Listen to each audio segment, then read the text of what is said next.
this is the number one thing that people, women, moms say to me who have had cesareans. I didn't know that I would have pelvic floor issues because I didn't have a vaginal birth.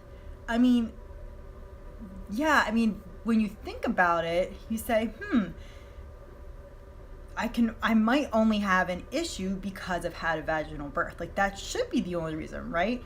Well, I'm going to tell you what pelvic floor dysfunction actually is, some symptoms that might occur, and then why does this happen even though you have not had a vaginal birth, and what you can do to help yourself, what you can do to help your clients.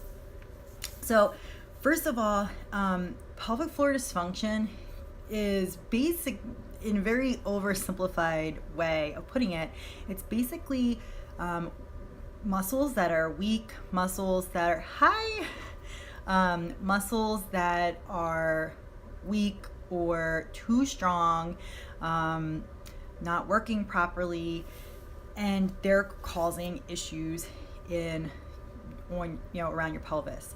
So also just the bony structures around your pelvis can be causing issues as well. So some symptoms that you may consider, again, whether you're a mom or whether you are a coach, some of these might be a little surprising. So you may have experienced some bulging. You might experience urgency to have to use the bathroom. So bulging, that's going to most likely, in most cases, that's going to be a symptom of pelvic organ prolapse. And that's basically when the organs in your pelvis, so we are thinking common, your uterus, your bladder, for instance, they can actually drop low. Hey, Elaine. They can actually drop low, and low enough to where you can actually feel that in your vagina as you're going about your day. Or a lot of women actually notice it when they're lifting. So if they don't notice it other times, they notice it when they're lifting. So that is a symptom of pelvic organ prolapse, that bulging feeling, that heaviness. And then there's also incontinence, and incontinence can be, there's a wide range of things that you might experience, and that can be, like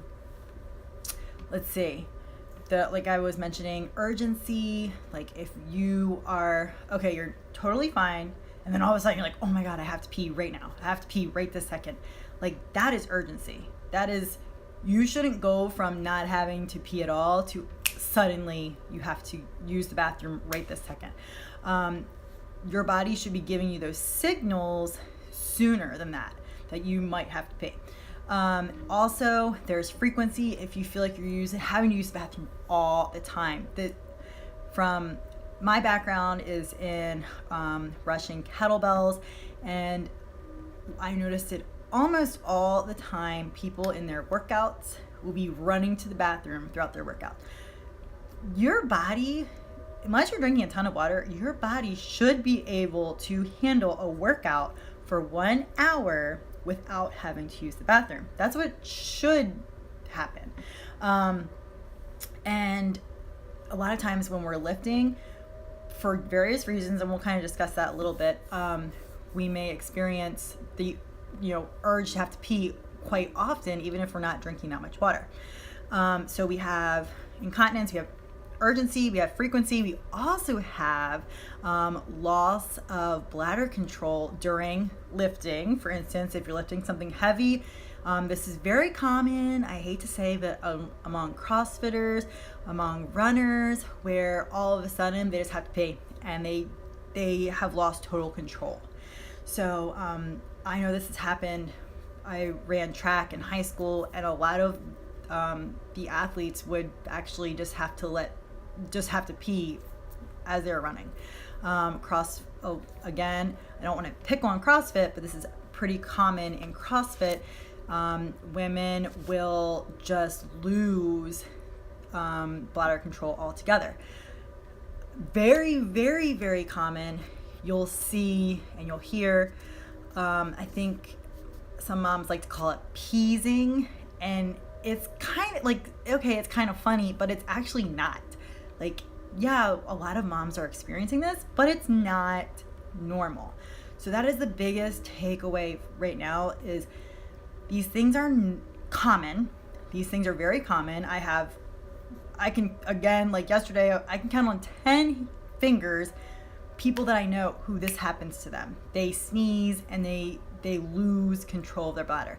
They cough, they lose control of their bladder. This is common, but it is not normal. Your body should be able to handle the demands of sneezing and controlling your bladder. Your body should be able to control the demands of lifting something heavy and control your bladder. So that this can also happen with fecal matter as well, especially if you notice, this is pretty common as well, if you notice you're passing gas even though you haven't eaten anything that has given you any digestive distress. So this is pretty common. So those are two big things. So we have pelvic organ prolapse and we have incontinence. Those are pretty common that women are going to experience. And it doesn't matter what stage postpartum they are. There is some research suggesting that as women get older, they are experiencing these things more. So the big thing here is, even if you're 10 years postpartum, even if your children are in their 30s, whatever, you still have an opportunity to make this better. And I really want to stress that, because I don't want any woman to feel like she's gone so far where she's like, well, what's the point? I've gone so far. I've gone too far. There is still help for you. I promise you, there is someone out there that will help you.